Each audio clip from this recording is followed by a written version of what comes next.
అధ్యక్ష గౌరవ సభ్యురాలు గారు కోరినట్టుగా కొన్ని అంశాలు ప్రస్తావించడం జరిగింది. సంగారెడ్డిలో కొండాపురం అని చెప్పని, అట్లాగే పాండవుల గుట్ట గురించి ప్రస్తావన జరిగింది.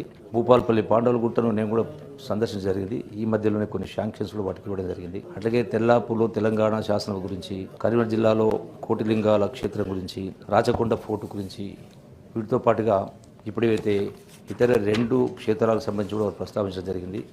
వాటికి సంబంధించి కూడా సోమేశ్వర స్వామి దేవాలయం కావచ్చు, అట్లాగే ఈ యొక్క ముడుమలకు సంబంధించినటువంటి అక్కడ శిలాయుగపు సమాధుల గురించి కూడా ప్రస్తావన జరిగింది. వీటన్నిటిని కూడా అంటే తెలంగాణ రాష్ట్రంలో వాస్తవంగా మొత్తంగా 346 రక్షిత స్మారక చిహ్నాలు గుర్తించబడ్డాయి. అంటే యాజ్ పర్ ది 1960కి సంబంధించిన యాక్ట్ ప్రకారం, పురావస్తు యాక్ట్ ప్రకారం ఇందులో వివిధ అంటే ఆల్మోస్ట్ 9 రకాల హెరిటేజ్ సైట్స్, చారిత్రక ప్రదేశాలు కావచ్చు, ప్రోటో హిస్టారికల్ సైట్లు కావచ్చు, ఇట్లా చాలా ఉన్నాయి. సో వీటన్నిటికి సంబంధించి ప్రభుత్వ పరంగా వీటిని వీలైనన్ని ఇప్పుడే గౌరవ మంత్రి గారు కూడా సమ్మక్క సార్ కూడా చెప్పడం జరిగింది.